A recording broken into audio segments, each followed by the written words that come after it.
ഇന്ന് ഷെയറിംഗ് ഇല്ലേ? ഷെയറിംഗ് ഇല്ലേ അല്ലേ?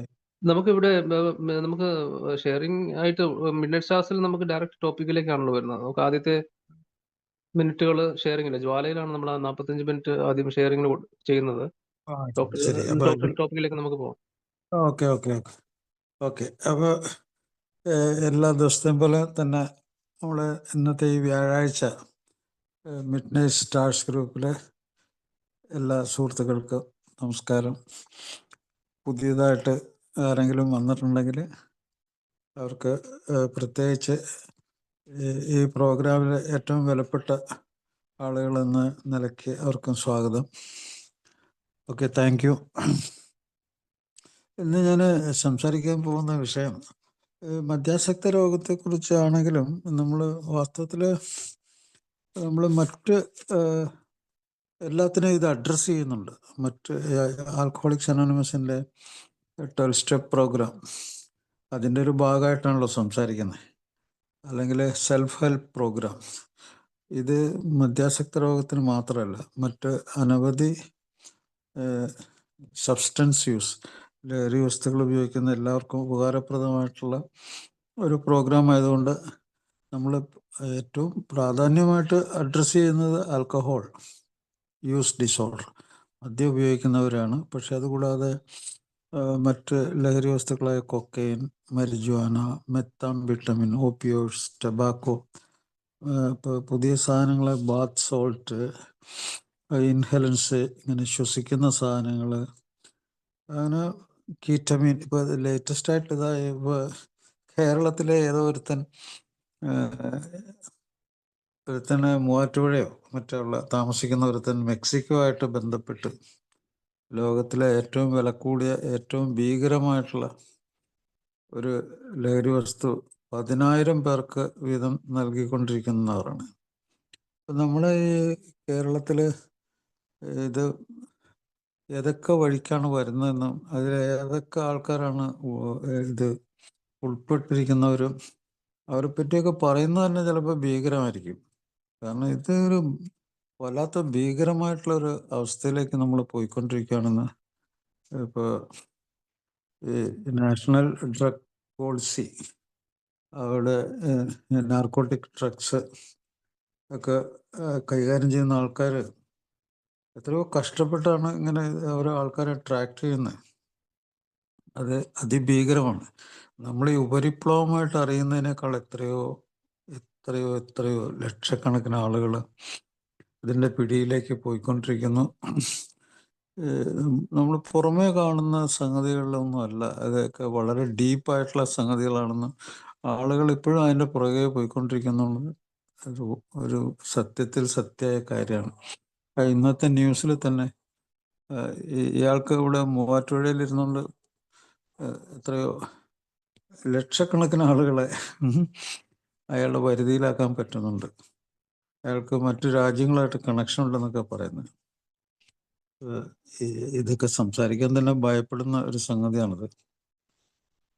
അപ്പോൾ ഇത് നമ്മൾ അഡ്രസ്സ് ചെയ്യുന്ന ഏത് ലഹരി സബ്സ്റ്റൻസ് യൂസ് എന്ന് പറഞ്ഞാൽ തലച്ചോറിന് ബാധിക്കുന്ന, അതിൽ കൂടി ഒരു അഭിനിവേശം ഉണ്ടാക്കിക്കൊണ്ട് തലച്ചോറിന് കേടുവരുത്തി നമ്മൾ ചിന്തിക്കാനും നമ്മൾ ഫീൽ ചെയ്യാനും നമ്മൾ അതുപോലെ നമ്മുടെ വികാരങ്ങൾ, നമ്മുടെ സ്വഭാവങ്ങളൊക്കെ അസാധാരണവും അനിയന്ത്രിതമായിട്ടുള്ള വിധത്തിൽ സ്വാധീനിക്കുന്ന മൾട്ടിപ്പിൾ ഡ്രഗ്സ്, ഒത്തിരി ലഹരി വസ്തുക്കൾ, അതിൽ നിന്ന് അതിൽ ഏതെങ്കിലും ഉള്ള ലഹരി വസ്തുക്കൾ ഉൾപ്പെട്ടിരിക്കുന്ന എല്ലാവർക്കും എല്ലാ കാര്യങ്ങൾക്കും ഒരേ കാര്യങ്ങളാണ്, ഒരേ പ്രോഗ്രാം തന്നെയാണ് നമ്മൾ അഡ്രസ്സ് ചെയ്യുന്നത്.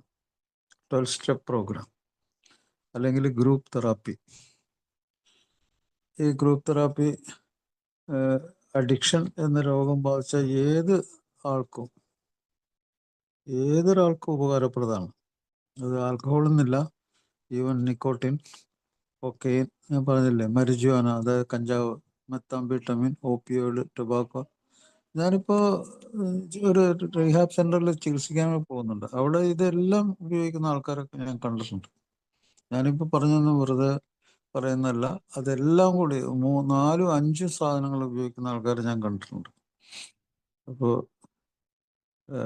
വളരെയധികം കഷ്ടം തോന്നുന്നു. കാരണം വെച്ചാൽ ഇതിൽ നിന്ന് പുറത്ത് കിടക്കാന്ന് പറഞ്ഞാൽ എളുപ്പമുള്ള സംഗതിയല്ല. പലപ്പോഴും നമ്മൾ കുറച്ചു കാലമൊക്കെ അവർ ചികിത്സിക്കുക, അത് കഴിഞ്ഞിട്ട് പിന്നീടുള്ള ഫോളോ അപ്പിലൊന്നും പല ആൾക്കാരും കാണാറില്ല. പല ആൾക്കാരും ജീവിച്ചിരിക്കുന്നുണ്ടോ എന്ന് തന്നെ അറിയാൻ പറ്റില്ല. കാരണം അത്രമാത്രം രഹസ്യം അടങ്ങിയ കാര്യങ്ങളാണ്, വ്യക്തിപരമാണ്, ഒത്തിരി രഹസ്യം അടങ്ങിയിട്ടുള്ള കാര്യങ്ങളാണ്. ഈ രഹസ്യം ഒരു കുടുംബം അത് രഹസ്യമായിട്ടിരിക്കാൻ ആഗ്രഹിക്കും. സർക്കാർ അത് രഹസ്യമായിട്ട് ആഗ്രഹിക്കും. ഒരു ജോലി കൊടുത്തിട്ടുള്ള ആൾക്കാരാണെങ്കിൽ അതും അങ്ങനെ ഒരാളവിടെ ജോലി ചെയ്യുന്നുണ്ടെന്ന് അറിയിക്കാതിരിക്കാൻ ശ്രമിക്കും. അനേകം രഹസ്യങ്ങളുടെ ഒരു സംഗതിയാണിത്. പക്ഷെ എന്നാണോ ഒരാൾ ഒരു സ്വാതന്ത്ര്യത്തിലേക്ക്, സത്യത്തിൽ കൂടി ഒരു സ്വാതന്ത്ര്യത്തിലേക്കും അയാളുടെ ഉള്ളിലേക്ക് ഇറങ്ങി പുറപ്പെടുന്ന, അന്ന് അയാൾക്ക് രക്ഷപ്പെടാൻ പറ്റും. അത് ചികിത്സ അതുകൊണ്ട് തന്നെ വളരെ വളരെ വളരെ മോസ്റ്റ് ഡിഫിക്കൽട്ട് ട്രീറ്റ്മെന്റ് എന്ന് പറയും. Most difficult treatment in the world. പക്ഷെ ഏർലിയസ്റ്റ് ദ ബെസ്റ്റ്. ഏറ്റവും തുടക്കത്തിൽ തന്നെ അതിനെപ്പറ്റിയൊരു ധാരണ, ഒരു അറിവുണ്ടാകുക. ആ അറിവിൽ കൂടി അതിൽ മുറുകെ പിടിച്ച് രക്ഷപ്പെടുക. അതാണ് നമ്മൾ ഏറ്റവും കൂടുതൽ ശ്രദ്ധിക്കേണ്ട കാര്യം. ഞാനിവിടെ വളരെ നിസ്സാരമായിട്ടുള്ള കുറച്ച് സംഗതികൾ പറഞ്ഞുകൊണ്ട് തുടങ്ങാൻ ആഗ്രഹിക്കുന്നു. അത് നമ്മൾ ഏറ്റവും വളരെ വിലപ്പെട്ട ചില സംഗതികളാണ്. ഇപ്പോൾ ഈ നമ്മുടെ മെൻ്റൽ സ്റ്റേറ്റ് ഒരാൾക്ക് നോക്കുമ്പോൾ കാണാൻ പറ്റും. മെൻ്റൽ സ്റ്റേറ്റ് അത് വേറെ ഒരു ഡോക്ടർ ഒന്നൊന്നും പരിശോധിക്കൊന്നും വേണ്ട. പലപ്പോഴും അത് സ്വന്തം വീട്ടുകാർ, സ്വന്തം ബന്ധുക്കൾ, സ്വന്തം സുഹൃത്തുക്കൾ, അല്ലെങ്കിൽ ചിലപ്പോഴൊക്കെ ഒരു കണ്ണാടി നോക്കിയാൽ അറിയാൻ പറ്റും. മെൻ്റൽ സ്റ്റാറ്റസ് എന്ന് പറയും. മെൻ്റൽ സ്റ്റാറ്റസ് എക്സാമിനേഷൻ എന്ന് വെച്ചാൽ ഒരു നിമിഷത്തെ ഒരു മാനസിക നിലവാരം അളക്കുന്ന സംഗതി. അധികം സമയമൊന്നും വേണ്ട, ഒറ്റ നോട്ടം. ആ ഒറ്റ നോട്ടത്തിൽ ഒരു മെൻ്റൽ സ്റ്റാറ്റസ് എക്സാമിനേഷൻ അത് ഒരാൾക്ക് ഏറ്റവും കൂടുതൽ ശക്തമായി ആഗ്രഹിക്കുന്ന ഒരു കണ്ണാടി മുമ്പിൽ പെട്ടുപോയി കഴിഞ്ഞാൽ തന്നെ, ഒരു വലിയ നിലക്കണ്ണാടിയുടെ മുമ്പിൽ പെട്ടുപോയി കഴിഞ്ഞാൽ തന്നെ അയാളെ ചോദ്യം ചെയ്യും ഒരു നിമിഷം. അതാണ് ഡോക്ടർ ജൂഡിത്ത്, ഈ ഏറ്റവും നല്ലൊരു പുസ്തകം എഴുതിയ ആളാണ് ഡോക്ടർ ജൂഡിത്ത് പ്ലക്കറ്റ്.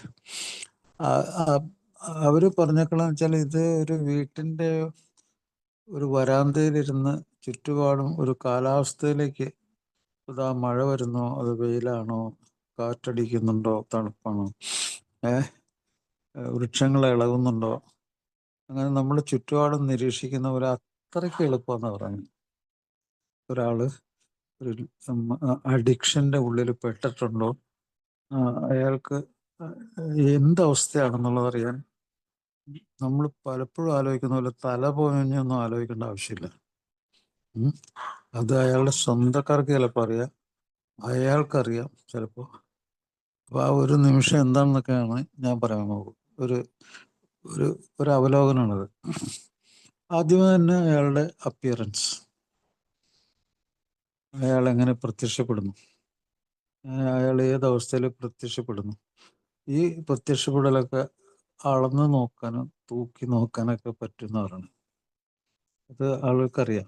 അയാളുടെ അപ്പിയറൻസ്, അയാളുടെ വസ്ത്രധാരണം, അയാളുടെ തലമുടി ചെയ്ത് വെച്ചേക്കണത്, അയാൾ എത്രമാത്രം തന്നിലേക്ക് ശ്രദ്ധിച്ചിട്ടുണ്ട്, അയാളുടെ വസ്ത്രങ്ങളിൽ മുഷിഞ്ഞിരിക്കുന്നുണ്ടോ, അവിടെ ചെളിയിലോ മണ്ണിലൊക്കെ വീണതിൻ്റെ ലക്ഷണങ്ങളുണ്ടോ, അയാളുടെ അടുത്തുനിന്ന് മദ്യത്തിന്റെ ഗന്ധം വരുന്നുണ്ടോ, അല്ലെ ഏതെങ്കിലും ലഹരി വസ്തുവിന്റെ ഒരു സൂചന ഉണ്ടോ?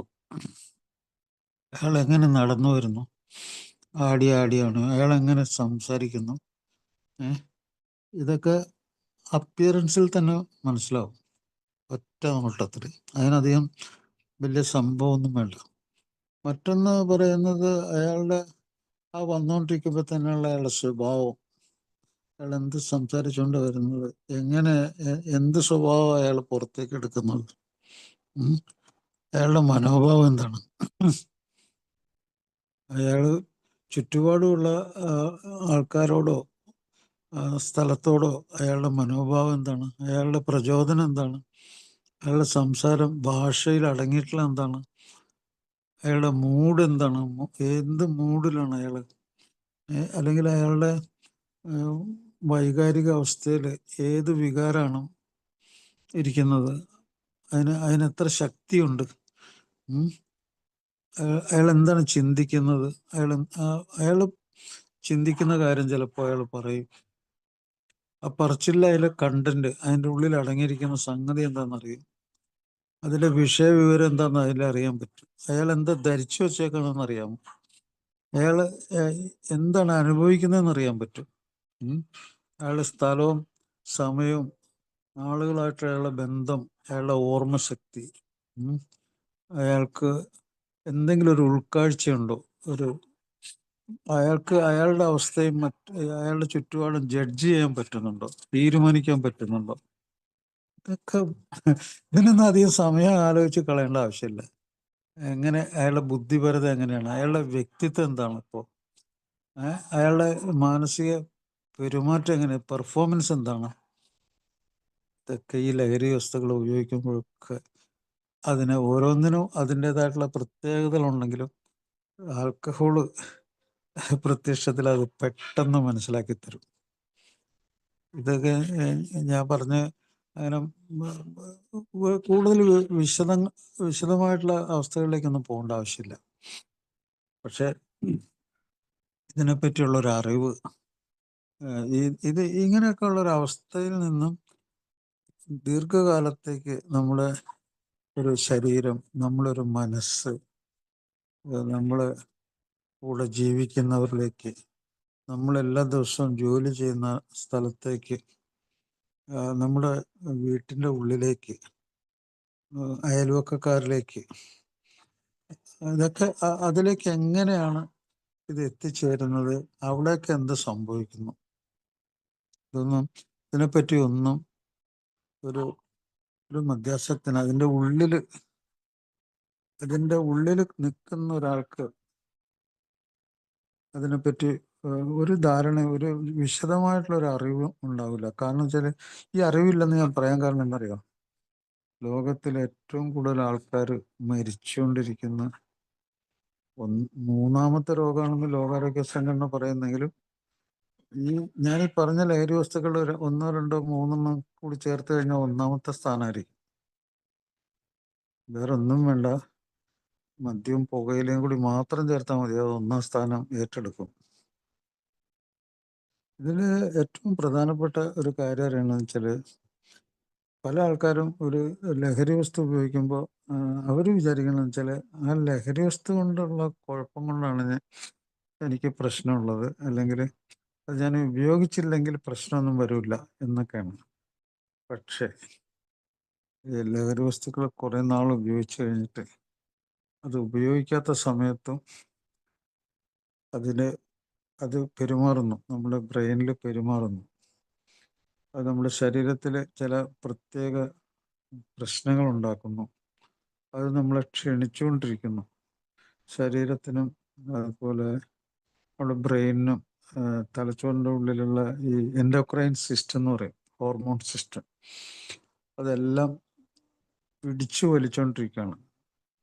കാരണം അതിൻ്റെ ഉള്ളിലാണ് നമ്മളെ മനുഷ്യനാക്കാനുള്ള, മനസ്സിലാക്കി തരാനുള്ള സംഗതികളൊക്കെ അതിൻ്റെ ഉള്ളിൽ, തലച്ചോറിൻ്റെ ഉള്ളിലാണ്. ഇത് ഞാനിങ്ങനെ ആവർത്തിച്ച് പറയുമ്പോൾ പല ആൾക്കും വിരസത തോന്നും. പക്ഷെ അത് അതിൻ്റെ യാഥാർത്ഥ്യമാണ്, 100% യാഥാർത്ഥ്യം അതാണ്. അപ്പോൾ അത് നമ്മൾ രക്ഷപ്പെടുത്തിയെടുക്കണം. നമ്മളെ ബ്രെയിനിനെ നമ്മൾ രക്ഷപ്പെടുത്തിയെടുത്താൽ നമ്മൾ ഈ ഒരൊറ്റ അറിവ് കൊണ്ട് തന്നെ രക്ഷപ്പെടും. ഈ അറിവില്ലാത്ത ആള് എത്ര കാലം എയിൽ പോയാലും ശരി, അറിവ് അയാളുടെ ഉള്ളിൽ കയറിയില്ലെങ്കിൽ, അതിനുവേണ്ടി അയാൾ ശ്രമിച്ചില്ലെങ്കിൽ അയാൾക്ക് എങ്ങനെ രക്ഷപ്പെടാൻ പോകും ഞാൻ അത്ഭുതപ്പെടുന്നുണ്ട്. അല്ലെങ്കിൽ അയാൾ പല പ്രാവശ്യം പുനർപതനം പുനർപതനം പുനർപതനം, ഇത് ഈ വാക്ക് പറയുമ്പോൾ തന്നെ അതിൻ്റെ ഇടയിൽ മരണമുണ്ട് കേട്ടോ. അപ്പൊ ഈ ജീവിതത്തിന്റെ ഉള്ളിൽ അനേകം മരണസാധ്യതകൾ വന്നാൽ വാസ്തവത്തിൽ ജീവിതം വളരെ ചുരുങ്ങിപ്പോകും. അതുകൊണ്ട് ഇതില് സംഗതി നമ്മൾ മനസ്സിലാക്കേണ്ടത് നമ്മൾ ജീവിതത്തെ മാത്രമല്ല, നമ്മൾ മരണത്തെയും നമ്മൾ അറിയണം, മനസ്സിലാക്കണം. ഉം. ഇപ്പോൾ ഈ രോഗം എൻ്റെ ഉള്ളിൽ എൻ്റെ ഉള്ളിൽ മാത്രമല്ല, എനിക്ക് ചുറ്റുമുള്ളവരിലേക്ക് എങ്ങനെയാണ് പെരുമാറാൻ പോകുന്നത്, എന്താണ് എന്നിലൂടെ സംഭവിക്കാൻ പോകുന്നത്, അങ്ങനെയുള്ളൊരു ശക്തമായ ഒരു അറിവുണ്ടെങ്കിൽ ആൽക്കഹോളിക്സ് അനോണിമസിന് ഭയങ്കര പ്രസക്തി ഉണ്ടാവും. ആ അറിവ് നമ്മൾ പഠിക്കുന്ന അറിവ് തന്നെയാണ്, പഠിക്കുന്ന അറിവാണ്. എങ്ങനെ പഠിക്കുന്നു? മറ്റുള്ള ആളുകളുടെ അനുഭവങ്ങളും ശക്തിയും പ്രതീക്ഷയും അതൊക്കെ പങ്കുവെക്കാനുള്ള പ്രോഗ്രാമിൽ വന്നേ. അത് പലപ്പോഴും പല ആൾക്ക് അത് ശ്രദ്ധിക്കാത്ത ഒരാൾക്ക് ഒരു പക്ഷേ അത് വെറും ഉപരിപ്ലവമാണ്. അത് അയാളെ ഏശാൻ പോലും പറ്റുന്നില്ല. അതങ്ങനെ വെറും വാക്കുകളായിട്ട് അങ്ങനെ പോകും. ചിലപ്പോൾ അയാൾ കേട്ടുപോലും ഉണ്ടാവട്ടെ. അപ്പൊ അനുഭവങ്ങളും ശക്തിയും പ്രതീക്ഷയും ഒരു വഴിക്ക്. കാരണം അയാൾ അവിടെ ചെന്നിരുന്നിട്ട് ഈ സംഗതി ശ്രദ്ധാപൂർവം കേൾക്കുകയും കേൾക്കാനുള്ള മനോഭാവവും മനസ്സും ശക്തമായിട്ട് പ്രവർത്തിക്കുകയും ചെയ്താൽ മാത്രമേ അത് അങ്ങോട്ട് പോവുള്ളൂ, അല്ലാതെ ഒന്നും പോവില്ല. മറ്റൊന്ന്, അയാൾ പഠിച്ച കാര്യമാണത്. എങ്ങനെ അയാൾ ലഹരി വസ്തു ഉപയോഗിച്ച് കുറേ കാര്യങ്ങൾ പഠിച്ചിട്ടുണ്ട്. അതിൽ പോസിറ്റീവും നെഗറ്റീവും ഉണ്ട്. പോസിറ്റീവ് എന്ന് പറഞ്ഞാൽ അയാൾക്ക് സബ്ജക്റ്റീവായിട്ട് അയാൾ എന്നുള്ള ആ കർത്താവിന്, ഈ പ്രവൃത്തി ചെയ്യുന്ന കർത്താവിന് അയാൾക്ക് പോസിറ്റീവായിട്ടുള്ള കുറെ സംഗതി ഉണ്ടാവും. എന്താണ് അയാൾക്ക് പോസിറ്റീവായിട്ടുള്ള? അയാളത് ഉപയോഗിക്കുമ്പോൾ അയാളൊരു വേറൊരു ലോകത്താണ്, അയാൾ ആഗ്രഹിക്കുന്ന വേറൊരു ലോകത്ത്, വേറെ സ്വപ്നത്തിൽ, വേറൊരു ചിന്തയിൽ, വേറൊരു ഇമാജിനേഷനിൽ അത് അയാൾക്ക് പ്ലഷർ തരുന്നു അയാൾ വിചാരിക്കുന്നു. അങ്ങനത്തെ ഒരു പ്രത്യേക ലോകത്ത് അയാളുണ്ട്. അതൊരു അനുഭവമാണ്. ആ അനുഭവം അയാളെ സംബന്ധിച്ച് പോസിറ്റീവാണ്. ഈ ഉപയോഗിക്കുന്ന ആളെ സംബന്ധിച്ച് അത് പോസിറ്റീവാണ്, അയാൾക്ക് അനുകൂലം. അത് എപ്പോഴാണ് അയാൾക്ക് പ്രതികൂലമാകുന്നത്? പ്രതികൂലമാകുന്നത് പല അവസ്ഥയിലും മിക്കവാറും ജീവിതം ഉടനീളം അയാൾക്ക് പ്രതികൂലമാണത്. പക്ഷെ അയാൾ അത് മനസ്സിലാക്കുന്നില്ല. അയാൾക്ക് കുറെ ഗ്യാപ്പുകൾ കിട്ടുന്നുണ്ട്. കുറച്ച് സമയമൊക്കെ ലഹരി ഉപയോഗിക്കാതിരിക്കുന്ന സമയം അയാൾക്ക് ഗ്യാപ്പ് കിട്ടുന്നുണ്ട്.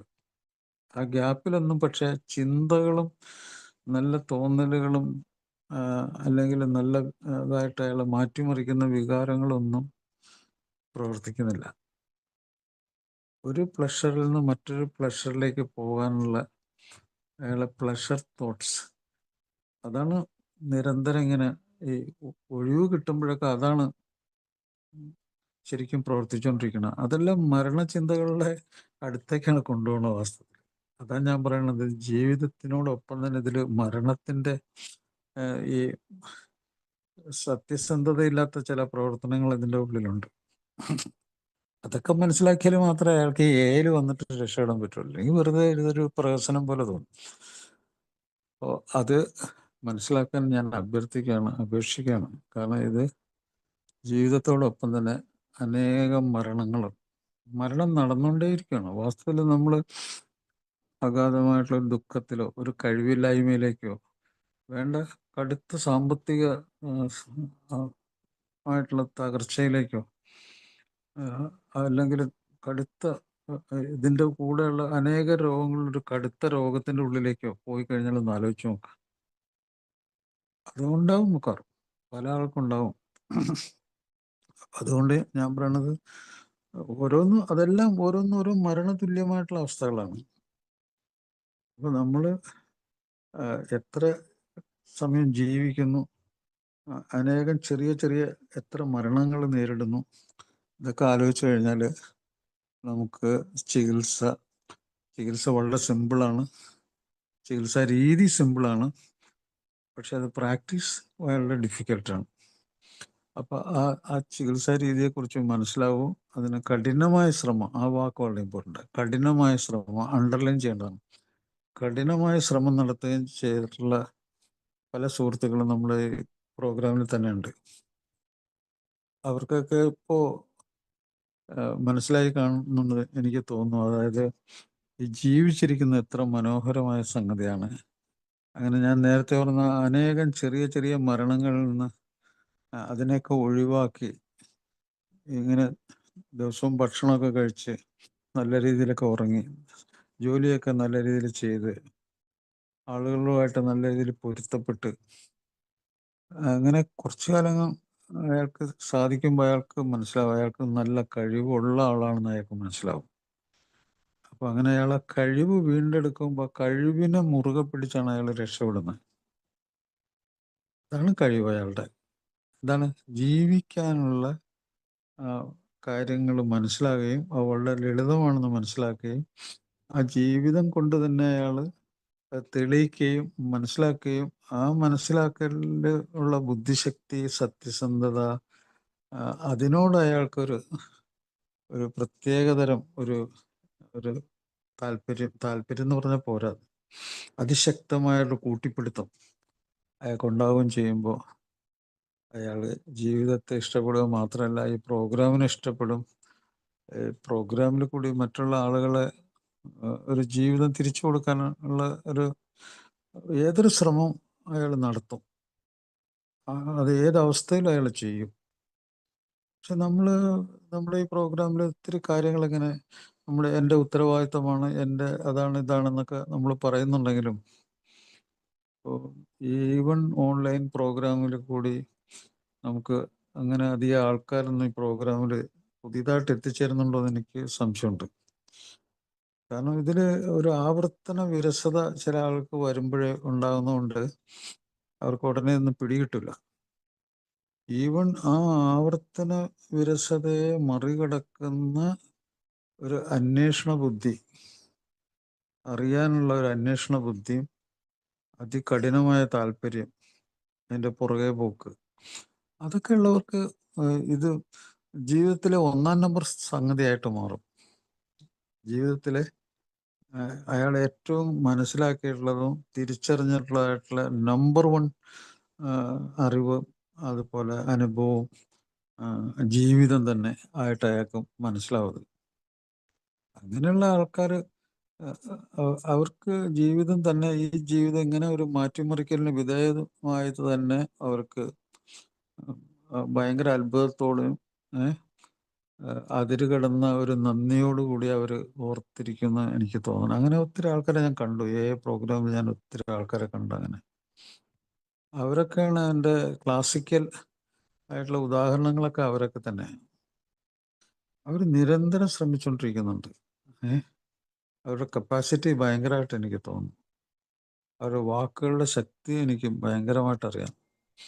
ഒരിക്കൽ കൂടി ഞാൻ പുതിയതായിട്ട് വന്ന സുഹൃത്തുക്കളോട് പറയുകയാണ്, എത്തിച്ചേർന്ന സ്ഥലം കറക്റ്റ്, നല്ല സ്ഥലം തന്നെ, റൈറ്റ് പ്ലേസ് റൈറ്റ് ടൈം എന്നൊക്കെയാണ് പറയണത്. നമ്മൾ ശരിയായ സ്ഥലത്ത് ശരിയായ സമയത്ത് എത്തിച്ചേർന്നൊക്കെ പറയും. നമ്മുടെ പഴയ സുഹൃത്തുക്കൾ പറയുന്ന അങ്ങനെയാണ്. അത് വളരെ കറക്റ്റാണത്. ആ സമയം എന്നൊക്കെ പറയണത് അയ്യോ വല്ലാത്തൊരു സംഗതിയാണ് കേട്ടോ. ശരിയായ സമയത്ത് ചിലപ്പോൾ ആ സമയം ഒരു അല്പം മാറിപ്പോയി കഴിഞ്ഞാൽ ചിലപ്പോൾ ഒരിക്കലും ഇതിൽ മരണത്തിന് മുമ്പ് ഇതിൽ രക്ഷപ്പെട്ട് എത്തിച്ചേരാൻ പറ്റാത്തൊരു സംഗതിയായി മാറിയനെ. അങ്ങനെ എത്രയോ ആൾക്കാർ അങ്ങനെ മരിക്കുന്നതിന് മുമ്പ് ഇതിൽ എത്തിച്ചേർന്നു. അങ്ങനെ ദീർഘകാലം അവർക്ക് ജീവിതത്തെ തിരിച്ചു പിടിച്ചു, അവരൊരു ജീവിതം ജീവിച്ചു മരിച്ചു. ഒത്തിരി ആൾക്കാർ അങ്ങനെ ഉണ്ട്. ഇത് ഞാൻ വാഴ്ത്തിപ്പാടുമൊന്നുമല്ല. This is happening in the world all over. ലോകത്തിലെല്ലാം ഇങ്ങനെ സംഭവിച്ചുകൊണ്ടിരിക്കുകയാണ്. ഇപ്പോൾ മറ്റ് വിദേശത്തെ ആൾക്കാരെ പല ആൾക്കാരും വിദേശത്തുള്ള സുഹൃത്തുക്കളൊക്കെ എനിക്ക് മെസ്സേജ് അയക്കാറുണ്ട്. അതിൽ വിവിധ രാജ്യങ്ങളിലുള്ള ആൾക്കാരുണ്ട്. ഇപ്പോൾ സൗത്ത് ആഫ്രിക്ക, അതുപോലെ തന്നെ ബ്രസീല്, ഉം, ഉം, അമേരിക്ക, ഇപ്പോൾ ഇന്ത്യയിൽ തന്നെ മറ്റ് സ്റ്റേറ്റിലുള്ള ആൾക്കാർ, ഒരു പല ആൾക്കാരും അവരുടെ മെസ്സേജൊക്കെ ഞാൻ കാണാറുണ്ട്. അവരുടെ ബർത്ത്ഡേ ഒക്കെ എന്നെ അറിയിക്കാറുണ്ട്. അപ്പോൾ ദക്ഷിണാഫ്രിക്കയിലുള്ള ഒരു സുഹൃത്ത്, അദ്ദേഹം ഇന്ത്യയിൽ നിന്ന് പോയ ഒരാളാണ്, പ്രവേശ് അർജുൻ. അദ്ദേഹത്തെ ഞാൻ ഏറ്റവും കൂടുതൽ ബഹുമാനിക്കുകയും ഒരു എക്കാരൻ എന്നുള്ള നിലയ്ക്ക് അദ്ദേഹത്തെ ഞാൻ കാണുന്നത് എന്താണെന്ന് വെച്ചാൽ, അദ്ദേഹം ഏറ്റവും കൂടുതൽ പരിഗണന കൊടുത്തേക്കണം അദ്ദേഹത്തിൻ്റെ കുടുംബത്തിനാണ്, പ്രത്യേകിച്ച് അദ്ദേഹത്തിൻ്റെ ഭാര്യയ്ക്ക്. ആ സ്ത്രീക്ക് നഷ്ടപ്പെട്ടു പോയിട്ടുള്ള ആ ഒരു ജീവിതം, അതിപ്പോൾ ഇയാളുടെ ആ റിക്കവറിയോടുകൂടി അയാൾ എത്രമാത്രം അവരെ സ്നേഹിക്കുന്നുണ്ടെന്നുള്ളതൊക്കെ ഓരോ സ്ഥലത്തും യാത്ര ചെയ്യുന്നതും അവിടെ അവർ സന്തോഷം പങ്കുവയ്ക്കുന്നതും മറ്റ് ഏകാരുമായിട്ടുള്ള ബന്ധങ്ങൾ ഒക്കെ ഹൈലൈറ്റ് ചെയ്ത് മെസ്സേജൊക്കെ അയക്കുമ്പോൾ എനിക്ക് തോന്നിയിട്ടുണ്ട്, അയാളുടെ എത്രയോ മെസ്സേജുകൾ എനിക്ക് വന്നിട്ടുണ്ട്. അപ്പോൾ താൻ ജീവിച്ചിരിക്കുന്നത് ഈ പ്രോഗ്രാം കൊണ്ടാണെന്നും അതിൽ ഏറ്റവും നിർണായകമായൊരു പങ്ക് തൻ്റെ ഭാര്യയ്ക്കാണെന്നും അദ്ദേഹം പറയുമ്പോഴത്തേക്ക് അത് ഭയങ്കരമായിട്ടുള്ളൊരു യാഥാർത്ഥ്യമായിട്ട് എനിക്ക് തോന്നുന്നു, ഫീൽ ചെയ്യുന്നുണ്ട്. അതുപോലെ അദ്ദേഹത്തിൻ്റെ മക്കള് ജീവിതം തിരിച്ചു കിട്ടേണ്ട സന്തോഷം അദ്ദേഹത്തിൻ്റെ ഓരോ മെസ്സേജിലുണ്ട്. ഓക്കെ, അപ്പോൾ അതെന്താണെന്ന് വെച്ചാൽ പ്രോഗ്രാമിനെ വളരെ വളരെ വലിയൊരു സംഭവമായിട്ട് കരുതുന്നതുകൊണ്ടാണ്. അപ്പോൾ എന്താണ് മദ്യാസക്ത രോഗത്തെ കുറിച്ച് അറിയാനുള്ളതെന്ന് ചോദിച്ചു കഴിഞ്ഞാൽ, ഞാൻ നേരത്തെ പറഞ്ഞല്ലോ, ഒരു മെൻ്റൽ സ്റ്റാറ്റസ് എക്സാമിനേഷൻ്റെ കാര്യം ഞാൻ പറഞ്ഞു. അതിൽ കൂടി നമ്മൾ അറിയുന്നതിനപ്പുറത്തേക്ക് പോകാൻ കുറച്ച് കാര്യങ്ങൾ കൂടി ഉണ്ട്. അത് പുതിയതായിട്ട് വന്ന ആളുകൾക്കുണ്ടെങ്കിൽ, കുറേ ആൾക്കാരുണ്ടെങ്കിൽ അവർക്ക് അത് മനസ്സിലാകണം. അതിലേറ്റവും പ്രാഥമികമായ സംഗതി എന്താ വെച്ചാൽ, നമ്മുടെ ശരീരമായിട്ട് ബന്ധപ്പെട്ടുള്ള നമ്മുടെ ബ്രെയിൻ, അതുപോലെ നമ്മുടെ ബിഹേവിയർ,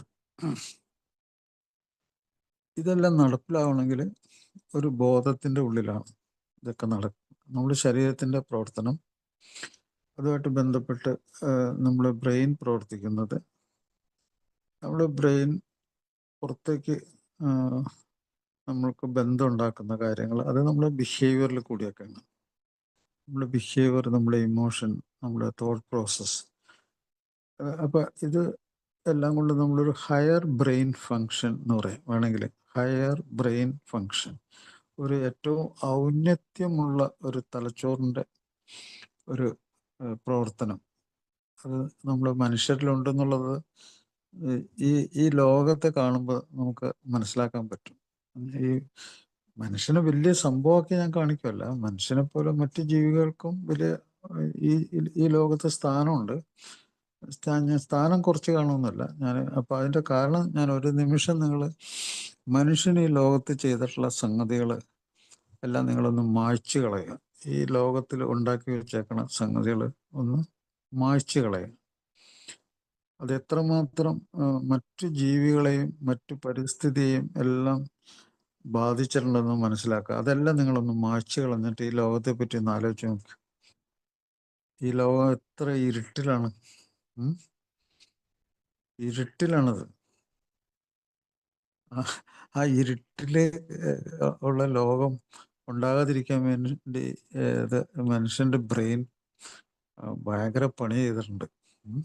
നിരന്തരം പരിഷ്കരിച്ചുകൊണ്ടിരിക്കുകയാണത്, നിരന്തരം അന്വേഷിച്ചുകൊണ്ടിരിക്കുകയാണ്, നിരന്തരം പുതിയ കാര്യങ്ങൾ മനസ്സിലാക്കിക്കൊണ്ടിരിക്കുകയാണ്. അങ്ങനെ ജീവിതം എത്ര എളുപ്പമുള്ളതും നമ്മളിപ്പോൾ ഈ മെസ്സേജിൽ കൂടി തന്നെ ഈ കാര്യങ്ങൾ എത്ര എളുപ്പമുള്ളതാക്കി. അങ്ങനത്തെ ഒരു ബ്രെയിൻ നമുക്കുണ്ട്. അത് പോയി കഴിഞ്ഞാൽ പോയി ജീവിതം. അതിൻ്റെ കഴിവ് പോയി കഴിഞ്ഞാൽ ഈ ജീവിതം പോയി. അപ്പം അതുകൊണ്ട് ഈ ബ്രെയിനിനെ ബാധിക്കുന്ന ഈ വലിയ രോഗം അത് എത്രയും പെട്ടെന്ന് അതിനൊരു പരിഹാരം കണ്ടെത്തുകയും ജീവിതത്തെ തിരിച്ചു പിടിക്കുകയും ചെയ്യണം. അതാണ് എനിക്ക് ആദ്യമായിട്ട് പറയേണ്ടത്. ഈ ബ്രെയിൻ എന്ന് പറഞ്ഞാൽ അത്ര നമ്മുടെ അസറ്റാണ്. നമ്മുടെ ഏറ്റവും വലിയ മനുഷ്യരാശിയുടെ അല്ല, എല്ലാ ജന്തുക്കളുടെയും അസറ്റ് ഇത് തന്നെയാണ്. പക്ഷെ നമുക്ക് നമ്മുടെ ബ്രെയിൻ വളരെ ഒന്നിൽ നിന്നും മറ്റൊന്നിലേക്ക് ഓരോ സമയവും ഇങ്ങനെ പരിഷ്കരിക്കപ്പെട്ടുകൊണ്ടിരിക്കുകയാണ്. പണ്ടത്തെ കാലത്തുള്ള ബ്രെയിനിൻ്റെ പ്രവർത്തനമല്ല, പണ്ടത്തെ മനുഷ്യരിലെ ബ്രെയിനിൻ്റെ പ്രവർത്തനം അല്ല ഇപ്പോഴത്തെ മനുഷ്യരിലെ പ്രവർത്തനം. അത് നിരന്തരം പുതുക്കി പണിതുകൊണ്ടിരിക്കുകയാണ്. ഓരോ ദിവസവും ഓരോ നിമിഷവും അത്രയ്ക്കും ഭയങ്കരമായിട്ടുള്ളൊരു ബ്രെയിൻ നമുക്ക് കിട്ടിയിട്ടുണ്ട്. അതിൽ കൂടി അറിവുകൾ കിട്ടിയിട്ടുണ്ട്, ആരോഗ്യത്തെ പറ്റിയുള്ള സംഭവങ്ങൾ ഇഷ്ടം പോലെ കിട്ടിയിട്ടുണ്ട്.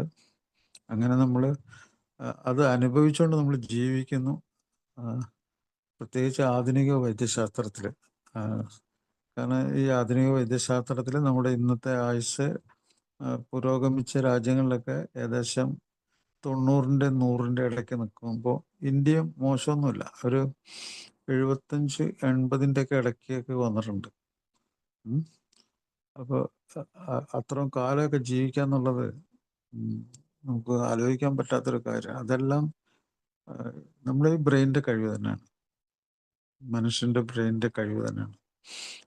ആ ഒരു വലിയ സാധനത്തിനാണ് ഇത്രയും വലിയ അറിവുണ്ടായിട്ടും ഇത്രയും വലിയ സംഭവങ്ങൾ ഉണ്ടായിട്ടും ഞാൻ നേരത്തെ പറഞ്ഞ പോലുള്ള ഈ കേരളത്തിൽ നിന്ന് നിയന്ത്രിച്ചുകൊണ്ട് ലക്ഷക്കണക്കിന് ആൾക്കാർക്ക് ലഹരി സാധനം അയച്ചുകൊണ്ടിരിക്കുന്ന ഒരുത്തൻ്റെ ബുദ്ധിശക്തി ഒന്ന് ആലോചിച്ച് നോക്കുക. അവൻ്റെ വികാരം എന്താണെന്നൊന്ന് ആലോചിച്ച് നോക്കുക. അവൻ ആരാണെന്നൊന്ന് ആലോചിച്ച്. അവൻ മനുഷ്യനാണോ? അവന് വരും വരായികൾ അറിയാത്തതാണോ? അവൻ എത്രമാത്രം ഒരു ആർത്തി പണ്ടാരാണ്, എത്രമാത്രം ഒരു ദ്രോഹിയാണ് അവൻ. അപ്പോൾ ആലോചിച്ച് നോക്കിക്കഴിഞ്ഞാൽ അറിയാം അതിൻ്റെ ഉള്ളിലേക്ക് പോകുമ്പോഴത്തേക്ക് അവൻ മരണത്തിൻ്റെ ഒരു വിൽപ്പനക്കാരനാണ്, അല്ലേ? അത് ആലോചിച്ചാൽ നമുക്ക് മനസ്സിലാവും, മരണത്തിൻ്റെ വിൽപ്പനക്കാരനാണ്. അപ്പോൾ അങ്ങനത്തെ ഒരു ബ്രെയിനാണ് അവന് കിട്ടിയേക്കണത്. അപ്പോൾ ഫസ്റ്റ് ഓഫ് ഓൾ അവർ ബ്രെയിൻ, നമ്മുടെ ബ്രെയിനും നമ്മുടെ ബോഡിയായിട്ടുള്ള കണക്ഷൻ. ഓരോ പ്രാവശ്യവും ഒരാൾ അറിവ് സ്വീകരിക്കാതിരിക്കുകയും നിഷേധം നടപ്പിലാക്കുകയും ചെയ്യുമ്പോൾ, നിഷേധം അയാളുടെ ജീവിതത്തിലും അയാളുടെ ചിന്തയിലും വികാരങ്ങളിലും ജീവിതത്തിൽ ഉടനീളം അയാൾ ജീവിതത്തിൽ നിഷേധം നടപ്പിലാക്കിക്കൊണ്ടിരിക്കുകയാണ്. ജീവിക്കാതിരിക്കാനുള്ള പണിയാണ് അയാൾ ചെയ്തുകൊണ്ടിരിക്കുന്നത്. കാരണം അയാളെ ഉപദ്രവിച്ചുകൊണ്ടിരിക്കുന്നു, അയാളുടെ കൂടെ ജീവിക്കുന്നവർ ഉപദ്രവിച്ചുകൊണ്ടിരിക്കുന്നു, അയാളുടെ ജോലി ചെയ്യുന്ന സ്ഥലത്തെ ഉപദ്രവിച്ചുകൊണ്ടിരിക്കുന്നു, സമൂഹത്തെ ഉപദ്രവിച്ചുകൊണ്ടിരിക്കുന്നു, അയാൾ നിരന്തരം നുണ പറഞ്ഞുകൊണ്ടിരിക്കുന്നു. അപ്പോൾ അയാൾ ചെയ്യുന്ന കാര്യം എത്രമാത്രം പ്രസക്തമാണ് തിരിച്ചുവരവിന് വേണ്ടി. അതിനുള്ള ഒരു കഴിവ്, മനസ്സിലാക്കാനുള്ള ബുദ്ധിശക്തി. അപ്പോൾ ഈ ശരീരത്തിനെ അനുസരിപ്പിക്കുന്ന, നിയന്ത്രിക്കുന്ന ബ്രെയിൻ, അതിൽ നിന്ന് പുറത്തു വരുന്ന സ്വഭാവങ്ങൾ വളരെ ഇമ്പോർട്ടൻ്റ് ആണ്. ഈ സ്വഭാവത്തിൽ ഇപ്പോൾ ഉപദ്രവങ്ങൾ പുറത്തേക്ക് വന്നാൽ, നിരന്തരം ഉപദ്രവങ്ങൾ പുറത്തേക്ക് വന്നു കഴിഞ്ഞാൽ അയാൾ എവിടെയാണോ ജീവിക്കുന്നത് അവിടെ ഭയങ്കര ഒരു വല്ലാത്ത സംഭവമായിരിക്കും. അവർ ചില ആൾക്കാർ മനുഷ്യരല്ലാതാവും. ഇന്നത്തെ TV ന്യൂസ് നിങ്ങൾ കണ്ടിട്ടുണ്ടോ എനിക്കറിയാൻ പാടില്ല. ഏതോ ഒരു അച്ഛൻ്റെ അമ്മയുടെ ഒരു മകള് അത് ഭർത്താവിൻ്റെ വീട്ടിൽ നിന്ന് ഉപേക്ഷിക്കപ്പെട്ട് അത് അവരുടെ സ്വന്തം വീട്ടിൽ വന്നപ്പോൾ ഇതേപോലെ തന്നെ അനിയന്ത്രിതവും അസാധാരണമായിട്ടുള്ള ഒരു ചിന്തകളും സ്വഭാവങ്ങളും അതിൻ്റെ പെരുമാറ്റം, അതിനെ അവർക്ക് നിയന്ത്രിക്കാൻ പറ്റില്ല. അവർക്ക് എന്ത് ചെയ്യണമെന്ന് അറിയാൻ പാടില്ല ഈ രണ്ടു പേർക്ക്, അച്ഛനും അമ്മയ്ക്കും. അപ്പോൾ അവർ വേറെ ഓപ്പോസിറ്റ്, അവർക്ക് ഉപദ്രവമായി. അപ്പോൾ ആ ഉപദ്രവത്തിന് അവർ മറികടന്നത് എന്താണ്? മനുഷ്യത്വം ഇല്ലാത്തൊരു രീതിയിലാണ് മറികടന്നത്. എന്താണ്? അമ്മയുടെ സഹായത്തോടുകൂടി അച്ഛൻ കഴുത്തി ഞെരിച്ച് കൊന്നു. ഒന്ന് കൊലപാതകം നടന്നുകൂടെ? ഇപ്പോൾ മനുഷ്യൻ്റെ അവിടെ എന്താണ്, അവിടെ ബന്ധങ്ങളില്ലാതായി, ജീവിതം എന്ന യാഥാർത്ഥ്യം അവിടെ ഇല്ലാതായി, വരും വരായികളില്ലാതായി, എല്ലാം അവിടെ അവസാനിച്ചു. അവിടെ സ്നേഹത്തിന് യാതൊരു വിലയില്ലാതായി, ബുദ്ധി ഇല്ലാതായി. അപ്പോൾ ശരിക്കും അവർ എന്താണ് ചെയ്യേണ്ടത്? അവർ മറ്റുള്ളവരുടെ സഹായം തേടണമായിരുന്നു. അല്ലെങ്കിൽ കുട്ടി എത്രയും പെട്ടെന്ന് ഒരു നിയമത്തിൻ്റെ വഴി തേടി എത്രയും പെട്ടെന്ന് അതിനെ ആശുപത്രി കൊണ്ടുപോകണമായിരുന്നു. അതിനൊരു അസുഖത്തിൻ്റെ ഉള്ളിലാണ് ജീവിക്കുന്നത് എന്നുള്ളത് മനസ്സിലാക്കാൻ ഒരു സാമാന്യ ബുദ്ധിയുള്ള ആർക്കും മനസ്സിലാവും. അല്ല, അതിനെ നേരിടുന്നത് കൊലപാതകത്തിലൂടെ ആണെങ്കിൽ വരും വരാഹികൾ എന്തായിരിക്കും എന്നൊക്കെ അറിയാലോ, അത് ചെയ്യുന്നവർക്ക്. അപ്പോൾ അവിടെ എല്ലാം നശിച്ചുപോയി. അതെന്തുകൊണ്ടാണ്? അപ്പോൾ ഞാൻ വീണ്ടും ആവർത്തിക്കുകയാണ് ആ ഡെഫിനിഷൻ. ഒരാളുടെ അനിയന്ത്രിതവും അസാധാരണവും ആവർത്തിച്ച് വരുന്നതായിട്ടുള്ള കുഴപ്പം പിടിച്ച ചിന്തകൾ, തോന്നലുകൾ, വികാരങ്ങൾ, സ്വഭാവങ്ങൾ, അത് അയാൾക്കും അയാളുടെ കൂടെ ജീവിക്കുന്നവർക്കും ഉപദ്രവം ഉണ്ടാക്കുമ്പോൾ രണ്ട് കാര്യം നമ്മൾ ആലോചിക്കണം. ഒന്ന്, ഒരു ലഹരി വസ്തു തലച്ചോറിൽ പ്രവർത്തിച്ച് ഉണ്ടാക്കുന്ന മാനസിക രോഗങ്ങൾ. ആ ലഹരി വസ്തു ഇല്ലെങ്കിൽ, അവിടെ ഇല്ലെങ്കിൽ, അത് ഒരു പാരമ്പര്യമോ അല്ലെങ്കിൽ സാഹചര്യങ്ങളുടെയോ ഇൻട്രാക്ഷൻ കൊണ്ട് ഉണ്ടാക്കുന്ന ഒരു മനോരോഗം. ചികിത്സയുണ്ട്, രണ്ടിനും ചികിത്സയുണ്ട്. അതൊരു ലഹരി വസ്തു അല്ലാതെയുള്ള സംഗതി കൊണ്ടാണെങ്കിൽ, ഒരു മനോരോഗമാണെങ്കിൽ അതിന് നല്ല ഭംഗിയായിട്ടുള്ള ചികിത്സയുണ്ട്. കൊലപാതകമല്ല അതിൻ്റെ ചികിത്സ. ഇത് ഒരു ലഹരി വസ്തു ഉപയോഗിച്ചിട്ടുള്ള മനോരോഗമാണെങ്കിൽ, ലഹരി വസ്തു ഉപയോഗിക്കുന്ന ഒരു മനോരോഗമാണ്. ഞാൻ പല പ്രാവശ്യം പറഞ്ഞിട്ടുള്ളത് കൊണ്ട് ആവർത്തിക്കുന്നില്ല, വീണ്ടും പറയുകയാണ്. ആൽക്കഹോൾ യൂസ് ഡിസോർഡർ എന്ന് പറഞ്ഞാൽ it's a mental and behavioural disorder എന്നാണ് ലോകത്തിലെ ഏറ്റവും നല്ല ഗ്രന്ഥങ്ങളിലൊക്കെ എഴുതി വെച്ചേക്കുന്നതാണ്. It's a mental. ലഹരി വസ്തു ഉപയോഗിക്കാൻ മനസ്സിൽ എപ്പോഴും പ്രേരണ വരുന്നു, അതിൻ്റെ പുറകെ പോകുന്നു. It's a mental disease. It's ഒരു മനോരോഗമാണത്. ആർക്കെങ്കിലും സ്വന്തമായിട്ട് എനിക്കൊരു മനോരോഗം വേണമെന്ന് ആഗ്രഹിക്കുന്ന ആരെങ്കിലും ഉണ്ടാവും? അപ്പോൾ ഇറ്റ്സ് എ മെൻ്റൽ ഡിസീസ്. അതിന് അപ്പുറത്തേക്ക് അത് ഇറ്റ്സ് എ ബിഹേവിയറൽ ഡിസീസ്. ഒരു പെരുമാറ്റ രോഗമാണ്, ഒരു മനോരോഗമാണ്. അത് വെറും ഉപയോഗമാണ് ഞാൻ പറഞ്ഞത്. Alcohol use disorder. മിക്കപ്പോഴും ഇങ്ങനെ മദ്യം ഉപയോഗിച്ച് അതിൽ കൂടി മുമ്പോട്ട് പോകുന്ന ഒരാൾ ഒരു മനോരോഗിയാണ്. It's a mental disease and behavioural disease എന്നാണ് പറയുന്നത്. അപ്പോൾ അതിന് ചികിത്സ ആവശ്യമുണ്ട്, ചികിത്സ അർഹിക്കുന്ന സംഗതിയാണ്. അത് മുന്നോട്ട് പോയി കഴിഞ്ഞാൽ കടുത്ത മനോരോഗം വരും. കടുത്ത മനോരോഗം എന്ന് പറഞ്ഞാൽ സാധാരണ നമ്മൾ പുറത്ത് കാണുന്ന ശക്തമായ മനോരോഗങ്ങൾ. അത് നമ്മുടെ ഈ പ്രോഗ്രാമിലുള്ളവർക്കൊക്കെ അറിയാമെന്ന് എനിക്ക് തോന്നുന്നു. ഞാൻ പല പ്രാവശ്യം പറഞ്ഞിട്ടുണ്ട്. അത് ഏറ്റവും കൂടുതൽ ഡിപ്രഷൻ, വിഷാദരോഗം ആത്മഹത്യയിലേക്ക് നയിക്കുന്നു. 25% ആത്മഹത്യയിലേക്ക് നയിക്കുന്നു. 40% പേർക്ക് വിഷാദരോഗം വരുന്നു. തക്കതായ ചികിത്സ ഉടനെ ചെയ്തില്ലെങ്കിൽ അത് ആത്മഹത്യക്കുള്ള ശ്രമം പല പ്രാവശ്യം നടത്തും. വിജയം എപ്പോഴും വേണമെന്നില്ല, അത് പല പ്രാവശ്യം നടത്തും. അപ്പം അത് വലിയ മനോരോഗമാണ് ഡിപ്രഷൻ. ഡിപ്രഷനും ഉന്മാദവും കൂടി മാറി മാറി വരുന്ന ഭയങ്കര ഭീകരമായ അവസ്ഥ. ആ ഉന്മാദം വരുന്ന സമയത്ത് വീട്ടിലെ ആൾക്കാരെ കൊല്ലാൻ സാധ്യതയുണ്ട്. വീട്ടിലെ ആൾക്കാർ, അവരെയൊക്കെ തീ വെച്ച് കൊല്ലാൻ നോക്കിയ ആൾക്കാരെയൊക്കെ എനിക്കറിയാം. ഓരോ ഓപ്പറേഷനൊക്കെ ഓരോ തരത്തിലാണ്. ചില ആൾക്കാർ തലക്കടിച്ചു കൊല്ലും, ചില ആൾക്കാർ വെട്ടിക്കൊല്ലും, വിഷം കൊടുത്തു കൊല്ലും. അത് മോഡസ് ഓപ്പറandi, സ്വഭാവത്തിൽ എളുപ്പം തോന്നുന്ന സംഗതി അങ്ങനെ ചെയ്യും. അപ്പോൾ ആത്മഹത്യ, ഹോമിസൈഡ്, വിഷം കൊടുക്കൽ, അങ്ങനത്തെ അവസ്ഥകൾ. രണ്ടാമത് അത് മനോരോഗത്തിൻ്റെ ഒരു ഭാഗമായിട്ടാണ്. ഈ മദ്യം അല്ലെങ്കിൽ മറ്റു ലഹരി ഉപയോഗിച്ചിട്ടുള്ള മാനസിക രോഗത്തിൻ്റെ ഉള്ളിലുള്ള സംഗതിയാണ് ഈ പറയുന്നത്. Suicide and homicide. അത് മാനുവൽ അതുണ്ട്. മാനുവൽ കൊലപാതകം നടക്കും, ഡിപ്രഷനിൽ സ്വയം മരണം, സൂയിസൈഡ്. അതുകൂടാതെ തന്നെ മറ്റ് ആങ്സൈറ്റി ഡിസോർഡർ, ആളുകളൊക്കെ കാണാൻ പേടി, അഭിമുഖീകരിക്കാൻ പേടി, അതുകൊണ്ട് മാത്രം ഒരു ജോലിക്ക് പോകാൻ പറ്റാതിരിക്കുക, ജോലി ചെയ്യുന്നിടത്ത് നിന്ന് ജോലി ഉപേക്ഷിച്ച് പോരുക, അതൊക്കെ ജീവിതം ഇല്ലാതെ മരിക്കുന്നതിന് തുല്യമാണ്. അതൊക്കെ ജോലി ഉപേക്ഷിച്ച് പോരുക, ജോലിക്ക് പോകാൻ പറ്റാതിരിക്കുക, അഥവാ ഒരു ജോലി ചെയ്യുകയാണെങ്കിൽ അധികം നാളത് കണ്ടിന്യൂ ചെയ്യാൻ പറ്റാതിരിക്കുക. അപ്പോൾ ഇതിൻ്റെ ഇടയ്ക്ക്, ഈ മാനസിക രോഗത്തിൻ്റെ ഇടയ്ക്കും ഈ ലഹരി ബ്രെയിനിനെ ബാധിച്ചിട്ടുള്ള ഉപദ്രവങ്ങൾ അങ്ങനെ നടന്നുകൊണ്ടിരിക്കുന്നുണ്ട്. എന്തൊക്കെയാണ് എല്ലാവർക്കും അറിയാം. ഇൻടോക്സിക്കേറ്റഡ് ഡ്രിങ്കിങ്, കുടിച്ച് ബോധം കെട്ട് വീഴണമെന്നുള്ള ആഗ്രഹം, അത് നടപ്പിലാകുമ്പോഴത്തേക്കും ഈ പറഞ്ഞ സംഗതി എല്ലാത്തിനും പ്രശ്നമാകും. അത് ഒരു മോഡസ് ഓപ്പറാണ്ടയാണ്, ഒരാളുടെ രീതിയാണ്. ഓരോന്നിനും ഓരോ രീതി ഉണ്ടെന്ന് പറയുന്നത്. അപ്പോൾ കുടിച്ച് ബോധം കെടുന്ന രീതി, അല്ലെങ്കിൽ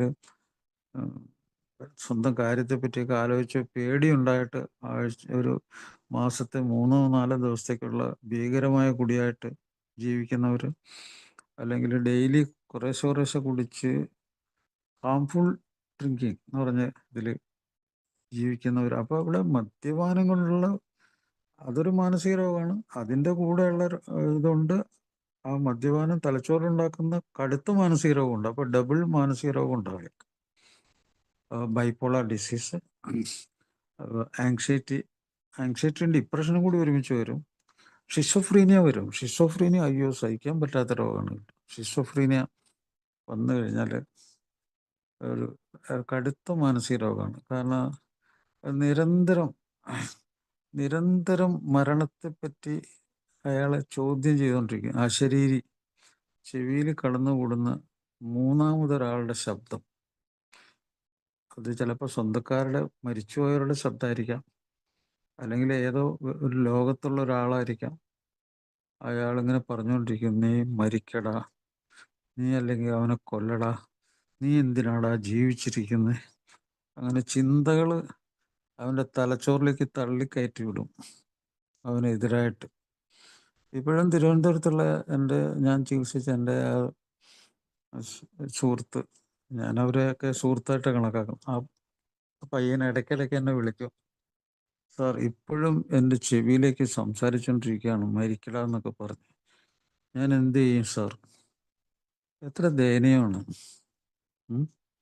ഭയങ്കര ദയനീയമായിട്ടുള്ള അവസ്ഥ. എൻജിനീയറിംഗ് പോയിട്ട് അവിടെ 3-ാമത്തെ വർഷം എല്ലാം നശിപ്പിച്ച് അവിടെ ആ കോളേജിൽ നിന്ന് പറഞ്ഞു വിട്ടൊരു പയ്യനാണ്. നല്ല കഴിവൊക്കെ ഉണ്ടായിരുന്നു. അപ്പോൾ വീട്ടിൽ വന്നപ്പോഴാണ് രോഗം പുറത്തു വന്നത്. മരുന്നൊക്കെ കഴിച്ച് ജീവിച്ചിരിക്കുന്നു പാവം. ജീവിച്ചിരിക്കുന്നു. പക്ഷെ ഇടയ്ക്കിടയ്ക്കൊക്കെ നല്ല സുഖം കിട്ടുന്നു, ഇടയ്ക്ക് ഇങ്ങനെ ആ രോഗം വന്നുകൊണ്ടിരിക്കുന്നു. അപ്പോൾ പെട്ടെന്നുള്ളൊരു ചികിത്സ കിട്ടിയില്ല. അതുകൊണ്ടാണ് 3-ാമത്തെ ഫൈനൽ ഇയർ ഒക്കെ ആറാകുമ്പോഴത്തേക്കാണ് പ്രശ്നങ്ങൾ അറിയുന്നതും, കോളേജിൽ നിന്ന് പിരിച്ചു വിട്ടതും, പിന്നെ അച്ഛനും അമ്മയൊക്കെ ഭയങ്കര ദുസ്സഹമായിട്ടുള്ളൊരു ജീവിതം. അത് നമ്മളെ ബിനോയ് മാഷ് ആണ് എൻ്റെ അടുത്ത് ആ പേഷ്യനെ കൊണ്ടുവന്ന് ഞാൻ ഇപ്പോഴും ഓർക്കുന്നു. ഇപ്പോഴും എന്നെ വിളിച്ചുകൊണ്ടിരിക്കുന്നു ആ പയ്യൻ. അപ്പോൾ ഇത്രയും കാലമായിട്ട് കുറേ വർഷങ്ങളായിരുന്നു. അപ്പോൾ ഞാൻ പറയുന്നത് വെച്ചാൽ, നമുക്ക് എത്രയും പെട്ടെന്ന് നമ്മൾ മനസ്സിലാക്കിയ എത്രയും പെട്ടെന്നാണോ അത്രയും പെട്ടെന്ന് തന്നെ നമുക്കിതിൽ നിന്ന് രക്ഷപ്പെടണം. ഈ മരണഭീകരതയുടെ ഉള്ളിൽ നിന്ന് പുറത്തിയാടണം. അതോടൊപ്പം തന്നെ നമ്മുടെ കൂടെയുള്ളവരും ആ ഭീകരത അനുഭവിക്കാതെ രക്ഷപ്പെടണം. നമ്മളെ മാടി വിളിക്കുന്ന മനോഹരമായൊരു ജീവിതമുണ്ട്. അതിന് ബലമായിട്ട് പിടിക്കണം, അതിനെ മുറുകെ പിടിക്കാനായിട്ട്. അപ്പോൾ അതിൽ ഞാൻ പറയുന്നത്, അതിന് നമ്മുടെ ബ്രെയിനിനെ ശരിയാക്കി എടുക്കാനായിട്ടുള്ള ഒത്തിരി പരിപാടികളുണ്ട്. നമ്മുടെ തലച്ചോറിൽ ഈ 2 സ്ഥലത്തും നമ്മളെ മെച്ചപ്പെടുത്താനുള്ള, തലച്ചോറിൻ്റെ ഇടതുഭാഗവും വലതുഭാഗവും നല്ല രീതിയിൽ നമ്മളെ ധാരണ ഉണ്ടാക്കാനും നമ്മൾ അതിനനുസരിച്ച് ചലിക്കാനും നമ്മുടെ ജീവിതത്തിന് ഒരു അർത്ഥം, മീനിങ് ഉണ്ടാക്കാനും അതുപോലെ നമ്മുടെ കാര്യങ്ങൾ മറന്നുപോകാതെ ഓർമ്മപ്പെടുത്താനും നമ്മൾ രണ്ട് തലച്ചോറും കഠിനമായി ശ്രമിക്കുന്നുണ്ട്. കഠിനമായിട്ട്, അതികഠിനമായിട്ട്. അപ്പൊ അങ്ങനത്തെ ഒരു സാധനത്തിന്റെ ഉള്ളിലേക്കാണ് ഈ വിഷം ഇടുന്നത്. അപ്പൊ അത് എന്തൊക്കെയാണെന്ന് നോക്കാം. ഒന്ന്, ഈ നമ്മൾ നിസ്സാരാണെന്ന് വിചാരിക്കുന്ന കാഴ്ച, കേൾവി, സ്പർശനം, ഗന്ധം, രുചി, അതൊക്കെ നമുക്ക് മീനിങ് ഉണ്ടാക്കി തരുവാണ്. ഈ ലോകത്തെക്കുറിച്ച് ഒരു അറിവുണ്ടാക്കി തരുവാണ്. ലോകം എന്താണെന്ന് മനസ്സിലാക്കി തരുവാണ്. അത് ബ്രെയിൻ പിടിച്ചെടുക്കും. അവിടെ ഇപ്പൊ ഒരു മനുഷ്യൻ കിടക്കുന്ന രൂപത്തിൽ ഇങ്ങനെ കാല് നിവർത്തി ഇങ്ങനെ മുഖം ഒരു സൈഡിലേക്ക് ആക്കി ഇങ്ങനെ നേരെ കിടക്കുന്ന രീതിയിൽ തലച്ചോറിൻ്റെ ഒരു ഭാഗം ഇതിനെ നിയന്ത്രിക്കാനായിട്ട് കാല് മുതൽ മുകളിലേക്ക്, കാല്, പാദം, കണങ്കാല്, അതുപോലെ കാലിൻ്റെ കാഫ് മസിൽ, ആ ജോയിൻ്റ്, മുട്ട്, തൈസ്, തുടകള്, ഹിപ്പ് ജോയിൻ്റ്, ഇടുപ്പ്, നമ്മുടെ വയറ്, നമ്മുടെ ഉദരം കഴിഞ്ഞിട്ട് മുകളിലേക്ക് നമ്മുടെ നെഞ്ച്, ചെസ്റ്റ്, ഷോൾഡർ, അതുപോലെ തന്നെ മുട്ട്, റിസ്റ്റ്, വിരലുകള്, ഈ തള്ള വിരൽ മുതൽ ചെറിയ വിരൽ വരെ, അങ്ങനെ. അത് കഴിഞ്ഞിട്ട് നമ്മുടെ മുഖം, ആ മുഖത്ത് ചുണ്ടുകള്, നാവ്, ഇതിനൊക്കെ റെപ്രസെൻറ്റേഷൻ ഉണ്ട് അവിടെ. അതിനെ അടയാളപ്പെടുത്തി വെച്ചു ഓരോ സ്വിച്ച് പോലെ. അവിടെ ആ സ്വിച്ച്, അവിടെ ഒരു അനക്കം ഉണ്ടാകുമ്പോഴത്തേക്കും ഉണ്ടല്ലോ, ഈ പറഞ്ഞ ഭാഗങ്ങളൊക്കെ ചലിക്കാൻ തുടങ്ങും. അപ്പൊ കുറേ ഭാഗങ്ങൾ ചേർന്നുള്ള ചലനമാണ്. ഒരു ഭാഗത്തെ ചലനം, ഒരു വശത്തെ ചലനം എന്ന് പറഞ്ഞാൽ ആ ഒരു ഭാഗം. അപ്പൊ രണ്ട് ഭാഗത്തേക്കും, വലതു ഭാഗത്തെ ഇടത് ഭാഗത്തേക്കും, വലതു ഭാഗത്തിന് ഇടതു ഭാഗവും ഇടതു ഭാഗത്തിന് വലതു ഭാഗവും നിയന്ത്രിക്കുന്ന, അങ്ങനെ ഈ സെൻസേഷൻ അറിയുന്ന ഒരു ഭാഗം നമ്മുടെ തലച്ചോറിലുണ്ട്. അപ്പോൾ ആ തലച്ചോറ് എത്ര ഭംഗിയായിട്ടാണ് കാര്യങ്ങൾ ഇൻ്റഗ്രേറ്റ് ചെയ്ത് സമഗ്രമായിട്ട് ഒരുമിച്ച് ചേർത്ത് പിടിച്ച് ഒരു ചലനം ഉണ്ടാക്കുന്നുണ്ട്. അപ്പോൾ നിങ്ങൾ ഒരു സ്ഥലത്തേക്ക് നടക്കണമെങ്കിൽ നിങ്ങളുടെ കാലും ഈ പറഞ്ഞ ജോയിൻസും നിങ്ങളുടെ കൈയൊക്കെ വീശിയല്ലേ നടക്കണേ, അതും നിങ്ങളുടെ കഴുത്തും ഒക്കെ കൂടി ഒരു സമഗ്രമായിട്ടുള്ള ഒരു സംഗതി, ഒരു ചലനത്തിൽ ഏർപ്പെട്ടിരിക്കുകയാണ്. അതുപോലെ അതിങ്ങനെ നടന്നു പോകുന്ന സമയത്ത് നിങ്ങളുടെ ചുറ്റുപാട് ഒരു കുഴിയാണോ, എങ്ങോട്ടാണ്, അതിൻ്റെ ധാരണ ഉണ്ടാവുന്നു, ബുദ്ധിശക്തി ഉണ്ടാവുന്നു, നിയന്ത്രണം ഉണ്ടാവുന്നു, ഈ ചലനങ്ങളിലൊക്കെ നിയന്ത്രണം ഉണ്ടാവുന്നു. അതുപോലെ നിങ്ങളുടെ കാലെവിടെയെങ്കിലും തട്ടിക്കഴിഞ്ഞാൽ ഉടനെ അത് തിരിച്ചറിയുന്നു, വേദന ഉണ്ടാവുന്നു. ഇതൊക്കെ ബ്രെയിനിൻ്റെ വലതുഭാഗം ഇടതുഭാഗം വലതുഭാഗത്തിൻ്റെ നിയന്ത്രണത്തിലാണ്. അപ്പോൾ അത് ഒരു ലോകത്തെ നമുക്ക് ഇങ്ങനെ കൊണ്ടുതരുന്നു. അതിൽ ചലനമുണ്ട്, മനസ്സിലാക്കുന്നുണ്ട് നമ്മൾ കാര്യങ്ങൾ, നമ്മളെ ബുദ്ധിശക്തിയുണ്ട്, എല്ലാം അതിൽ അടങ്ങിയിട്ടുണ്ട്. ഓർമ്മശക്തിയുണ്ട്. ഒരു പ്രാവശ്യം നിങ്ങൾ ഒരു സ്ഥലത്ത് കൂടി നടന്നു പോയിട്ടുണ്ടെങ്കിൽ ആ സ്ഥലത്തെ ആ സമയവും അതെല്ലാം നിങ്ങൾ ഓർമ്മയിൽ സൂക്ഷിക്കുന്നുണ്ട്. അത് എന്തിനു വേണ്ടിയാ പോയ ഉദ്ദേശം എന്താണെന്ന് വരെ നിങ്ങൾ ഓർക്കുന്നുണ്ട്. ഇതൊക്കെ ബ്രെയിൻ അവിടെ അത് റെക്കോർഡ് ചെയ്ത് വെക്കുന്നുണ്ട്. ആവശ്യം വരുമ്പോൾ അത് റീകോൾ ചെയ്ത് റീപ്രൊഡ്യൂസ് ചെയ്യുന്നുണ്ട്. വളരെ പ്രധാനപ്പെട്ട സംഭവമാണത്. അപ്പോൾ ലോകം, സന്ദേശം ഒക്കെ ചെയ്യുന്നു ബ്രെയിൻ. അതുകൂടാതെ നമ്മൾ ആ സമയത്ത് ചില ഇമോഷൻസ് ഉണ്ടെങ്കിലുണ്ടല്ലോ, ആ ഇമോഷൻസ് അതിൻ്റെ തൊട്ടടുത്ത് കൂടി തന്നെ നമ്മൾ അതിൻ്റെ സന്ദേശം എത്തിക്കാനായിട്ടൊരു ഭാഗം പ്രവർത്തിക്കുന്നുണ്ട്. അതിനാണ് സിംഗുലേറ്റ് ഗൈറസ് എന്നൊക്കെ ഇംഗ്ലീഷിൽ പറയും. Cingulate gyrus. അത് ആ മുൻഭാഗം മുതൽ പുറകു ഭാഗം വരെ നീണ്ടു കിടക്കുകയാണ്. അത് നമ്മൾ മറ്റുള്ളവരുടെ വികാരങ്ങളും മറ്റുള്ളവരുടെ ചലനങ്ങൾ പോലും, അത് എന്തിനു വേണ്ടിയാണ്, നിങ്ങളെ അടിക്കാനാണോ വരുന്നവൻ, അല്ലോ നിങ്ങളെ സ്നേഹിച്ചാണോ, ഈ വിവരം കൂടി നിങ്ങൾക്ക് തിരിച്ചറിയണം. അത് തിരിച്ചറിയാനും കൂടി ഈ സിംഗുലർ ഗൈറസ് എന്ന് പറഞ്ഞ ബ്രെയിൻ്റെ ആ ഭാഗം നിങ്ങൾക്ക് സഹായത്തിനെത്തും. അപ്പോൾ നിങ്ങൾ ആവശ്യമില്ലാതാണ് നിങ്ങൾ സങ്കടപ്പെട്ടിരിക്കുന്നത്, നിങ്ങൾ അപ്സെറ്റായിട്ടാണോ ഇരിക്കുന്നത്, നിങ്ങളുടെ നിയന്ത്രണത്തിൽ നിന്ന് സംഗതികളൊക്കെ വഴിതെറ്റി പോവുകയാണോ, നിങ്ങൾ ആർഗ്യുമെന്റ് ചെയ്യുകയാണ്, നിങ്ങൾ വാശി പിടിക്കുകയാണോ, നിങ്ങൾക്ക് ആവർത്തന സ്വഭാവം വരുന്നുണ്ടോ, ഉം? നിങ്ങൾക്ക് നിർബന്ധം വരുന്നുണ്ടോ, നിങ്ങൾക്ക് മാറ്റത്തിന് ആഗ്രഹമുണ്ടോ, നിങ്ങൾ ഗ്രഡ്ജ്, മറ്റുള്ളവർ വെറുപ്പുണ്ടാക്കി ആണോ നടക്കുന്നത്, ഉം? അതുപോലെ ശ്രദ്ധ ഇല്ലാതെയാണോ നിങ്ങൾ ചെയ്യുന്നത്? അത് നിങ്ങൾക്ക് പല ഓപ്ഷനുണ്ട് ചെയ്യാനായിട്ട്. നല്ല രീതിയിലേക്ക് പോകാം, മോശപ്പെട്ട രീതിയിലേക്ക് പോകാം. നിങ്ങളുടെ സ്വന്തം അഭിപ്രായം ചെയ്യാം, അല്ലെങ്കിൽ മറ്റുള്ളവരെ ശ്രദ്ധിക്കാം, ശ്രദ്ധിക്കാതിരിക്കാം. ഇതൊക്കെ നിങ്ങളെ ഈ സിംഗുലർ ഗൈറസ് എന്ന് പറഞ്ഞ ആ സംഗതി അത് നല്ല രീതിയിൽ നമ്മൾ നിയന്ത്രിക്കും.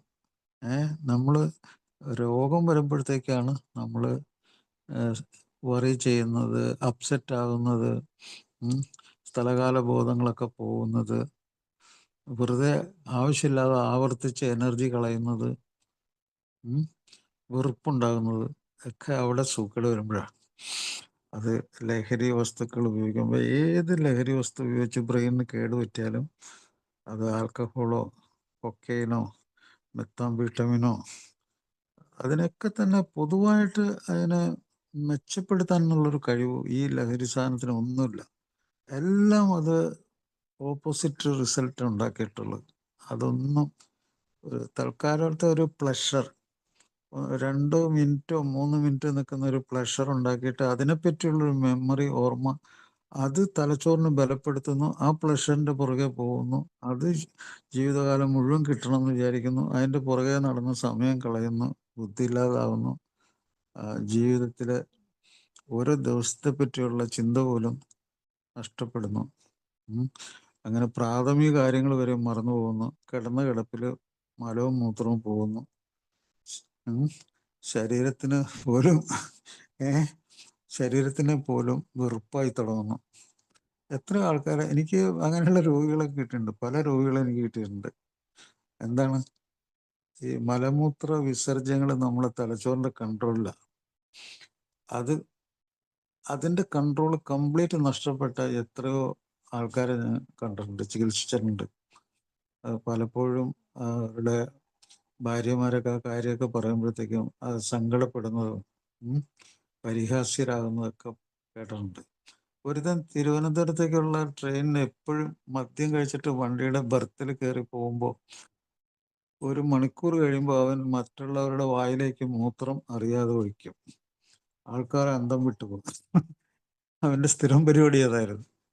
വേറെ ഒരു ഉന്നത ഉദ്യോഗസ്ഥൻ ബാങ്കിൽ ചെന്ന് കസേരയിരിക്കുമ്പോൾ അവന്റെ മലവും മൂത്രവും അറിയാതെ പോകും. എന്താണ് അപ്പൊ ബ്രെയിൻ ചെയ്യുന്നത് എന്തെന്ന് അറിയാം? Brain is under the control. എല്ലാത്തിനും, ശരീരത്തിന്റെ എല്ലാ കൺട്രോളും അതിന്റെ കസ്റ്റഡിയിലാണ്. ഇറ്റ്സ് എ വെരി സെൻസിറ്റീവ് സാധനം. സിംഗുലർ ഗൈറസ് ശരിക്കും വിചാരിച്ചില്ലെങ്കിൽ ഒരു കൊലപാതകം നടത്തും. അവൻ ഗ്രഡ്ജ് വെച്ചോണ്ട് നടന്നാൽ ചിലപ്പോൾ അവൻ കാത്തിരുന്ന് കൊല്ലും, കൊലപാതകം നടത്തും. അപ്പോൾ അത് അവന്റെ മോഡസ് ഓപ്പറാണ്ടിയിൽ അവൻ കൊല്ലും. അതുപോലെ അവന് ഉപദ്രവം ഉണ്ടാക്കുന്ന കാര്യങ്ങളിൽ നോ എന്ന് പറയാൻ ധൈര്യമില്ല അവന്. കാരണം അവന്റെ ചിന്തകൾ അവനെ കയറി പിടിക്കും. നെഗറ്റീവാണോ പോസിറ്റീവാണെന്ന് പോലും അവന് തിരിച്ചറിയാൻ പറ്റൂല. അപ്പോൾ ഇങ്ങനെയുള്ള ഒരാള് സ്റ്റക്കായി പോകുന്നു പറയും. ലഹരി സാധനം ഉപയോഗിച്ചു കഴിഞ്ഞാൽ കൂടെ കൂടെ സ്റ്റക്കായി പോകുമെന്ന് പറയും.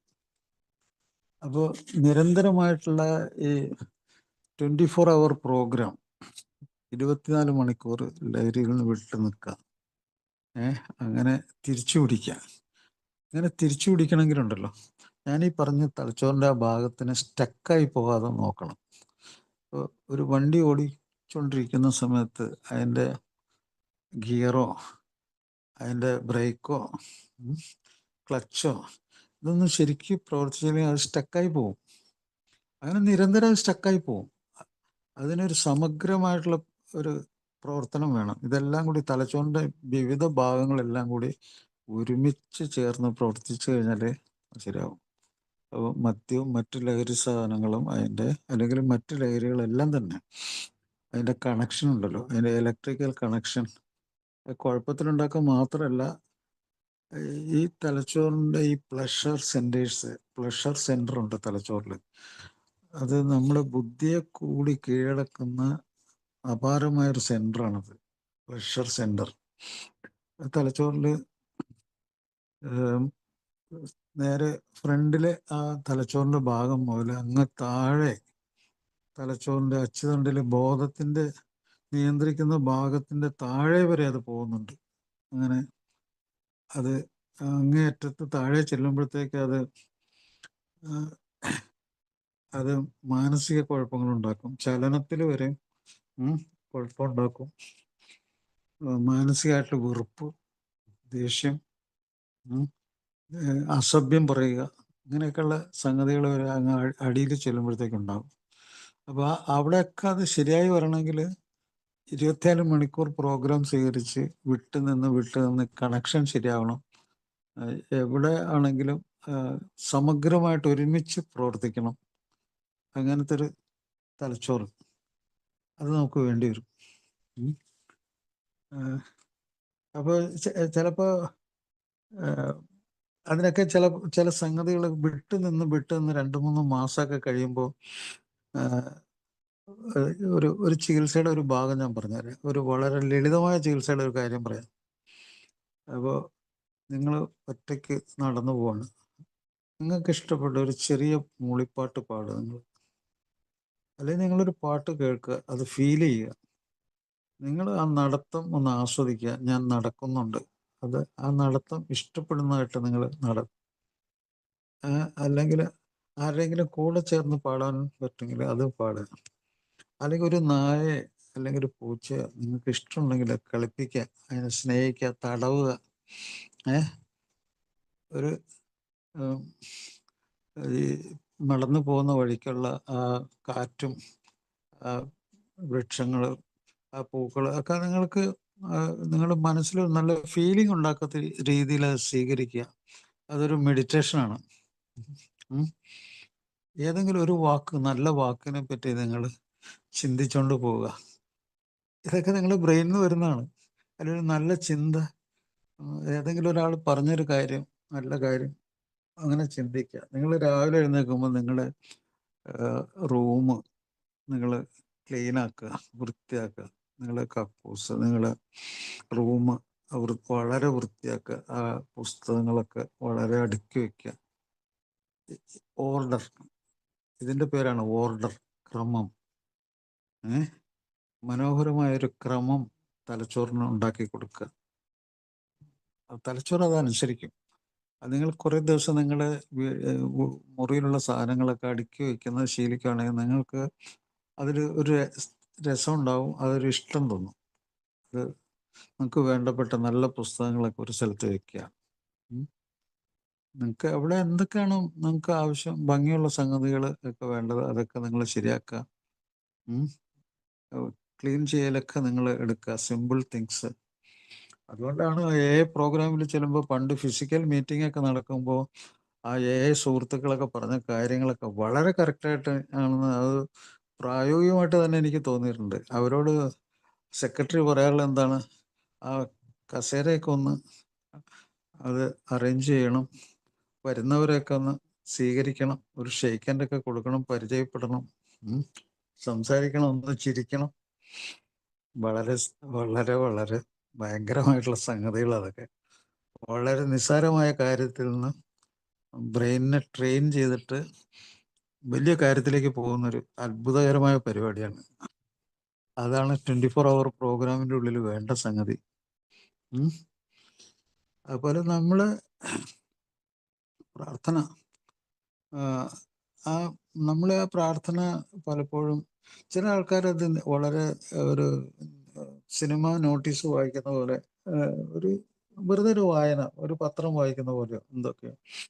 പക്ഷെ അതിലുള്ള ആശയങ്ങളും അതിലുള്ള ആ ആശയങ്ങളുടെ ഗാംഭീര്യതയും അത് മനസ്സിൻ്റെ ഉള്ളിലേക്ക് കൊണ്ടുപോയിട്ട് അവിടെ സൂക്ഷിച്ചു വയ്ക്കുകയും ഈവൺ അത് ബൈഹാർട്ട് പഠിക്കുകയും ഒക്കെ ചെയ്യുമ്പോൾ അതും ഒരു ഓർഡർ ഉണ്ടാക്കും, ഒരു ക്രമം ഉണ്ടാക്കും. ഒരു ക്രമം, മനസ്സിലെ ചിന്തകൾക്കും അറിവിനും ഒക്കെ ഒരു ക്രമം ഉണ്ടാക്കും, ഓർഡർ. ഈ ഓർഡർ എന്നുള്ള വാക്ക് വളരെ ഇമ്പോർട്ടൻ്റ് ആണ്.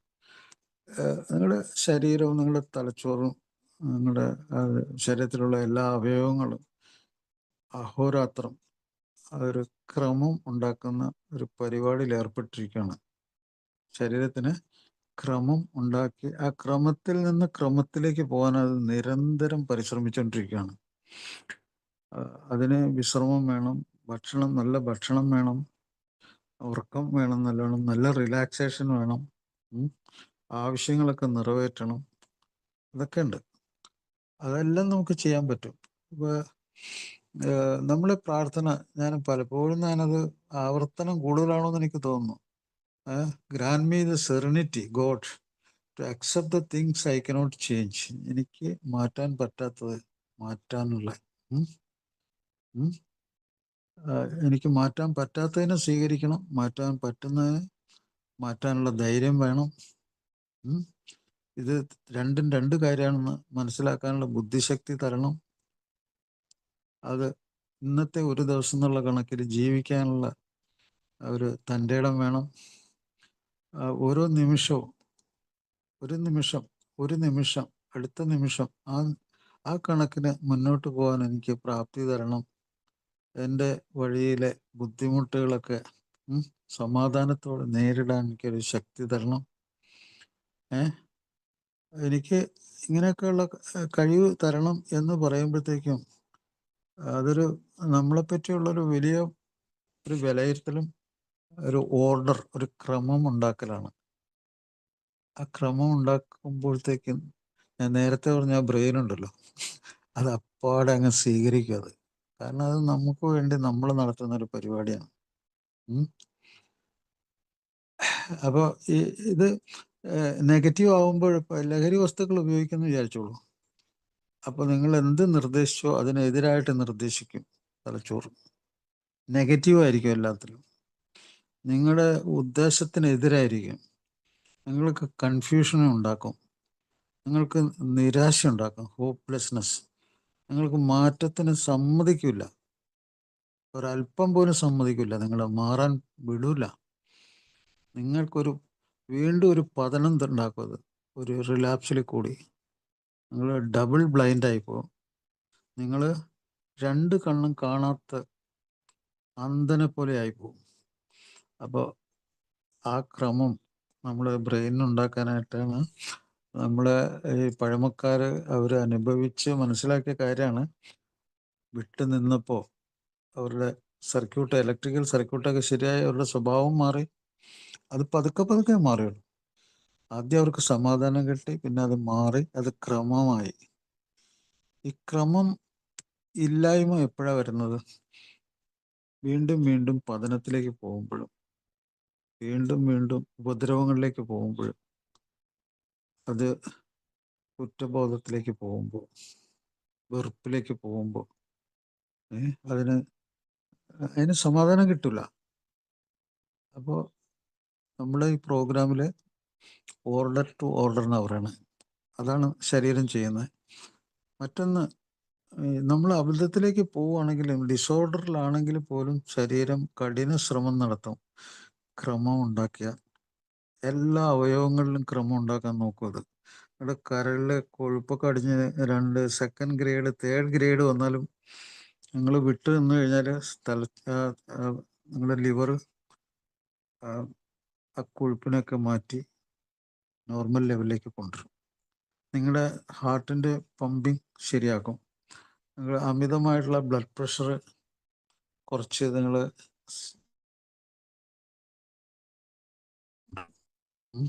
നിങ്ങളുടെ ഉറക്കം വളരെ നല്ല രീതിയിൽ.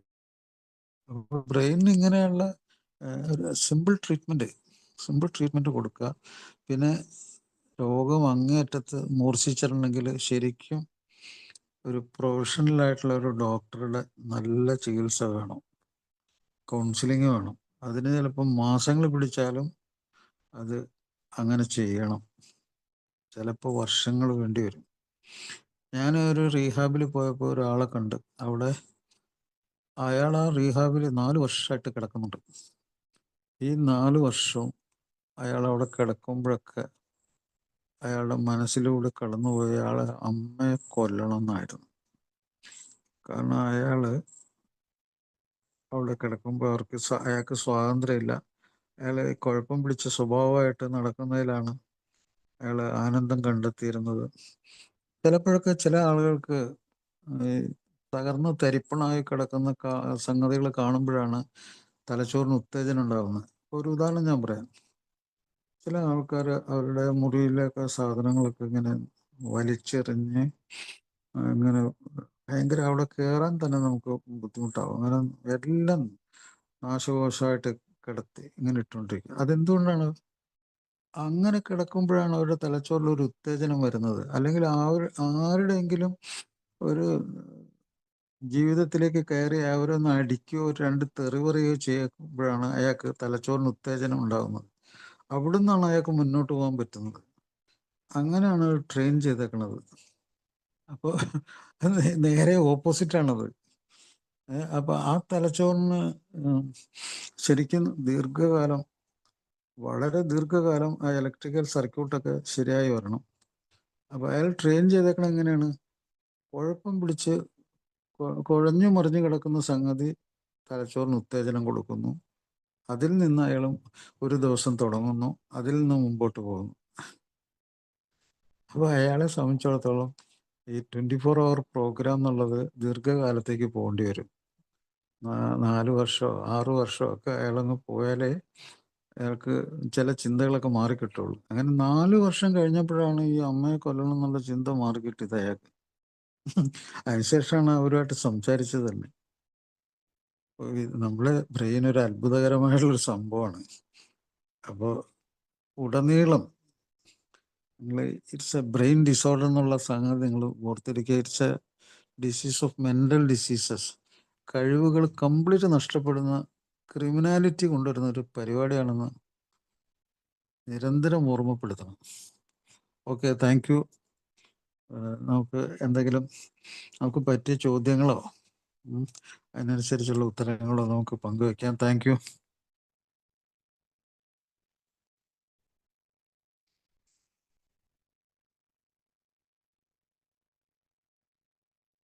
Hello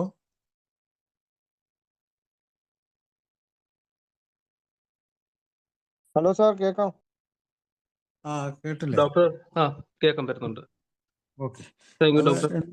thank you. നിങ്ങളുടെ ഇത്ര ജീവിതത്തിലെ നേരം അനുഭവങ്ങളോ നിങ്ങളുടെ എന്തെങ്കിലും പ്രശ്നങ്ങൾ പറയാം. നമുക്കതിലേക്ക് നോക്കാം. എന്താണ് ചെയ്യേണ്ടതെന്ന് നമുക്ക് മനസ്സിലാക്കാൻ ശ്രമിക്കാം. Thank you doctor. Thank you. ഇത്രയും നേരം ഞങ്ങളോടൊത്ത് ഇത്രയും കാര്യങ്ങൾ സംസാരിച്ചതിന് വളരെ നന്ദിയുണ്ട്. ഡോക്ടറിനോട് എന്തെങ്കിലും ആർക്കെങ്കിലും ചോദിക്കാനോ എന്തെങ്കിലും ഇത് ബന്ധപ്പെട്ട് കൂട്ടിച്ചേർക്കാനൊക്കെ ഉണ്ടെങ്കിൽ ഇപ്പോൾ അതിനുള്ള സാഹചര്യമാണ്. നമുക്ക് 15 മിനിറ്റ്